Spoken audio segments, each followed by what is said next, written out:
2030 সালের মধ্যে বাংলাদেশকে যুদ্ধে জড়াতে হবে। কেন?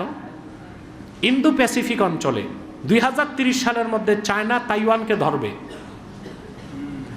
চায়না যখন তাইওয়ানকে ধরবে, আমেরিকা এখানে হস্তক্ষেপ করবে।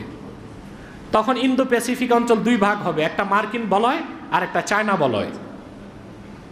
এখন যে যুদ্ধ হচ্ছে, যুদ্ধের মূল কারণটা কি জানেন? স্ট্রেট অফ হরমুজ প্রণালী। এটা দিয়ে পৃথিবীর 1/5 তেল আসে। তো স্ট্রেট অফ হরমুজ হচ্ছে 21 মাইল পাস। আর আমাদের ইন্দো প্যাসিফিক অঞ্চলে যে প্রণালী আছে মালাক্কা, এটা মাত্র 1.8 মাইল পাস। 2 মাইলের কম। 2 মাইলের কম। এখানে যদি যুদ্ধ হয়, মালাক্কা প্রণালী বন্ধ হয়ে যাবে, আমেরিকাও মরবে, চায়নাও মরবে, যুদ্ধে জড়াবে ভারত, সিঙ্গাপুর, যুদ্ধে জড়াবে বার্মা, আর পাটা পুতার ঘষা খাবে বাংলাদেশ। সেই তুফান আসতেছে। এখন না দরকার আমাদের সেই তুফান মোকাবেলা কিভাবে করব। আমাদের সিদ্ধান্ত নিতে হবে, আমরা কি মার্কিন বলয়ে যাব না চায়না বলয়ে যাব।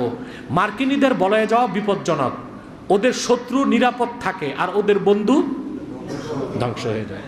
এটা ওদের পররাষ্ট্রমন্ত্রী হেনরি কিসিঞ্জার বলে গেছে যে আমাদের শত্রুরা আমাদের শত্রু, কিন্তু যে বন্ধু হয় তারা শত্রু লাগে না।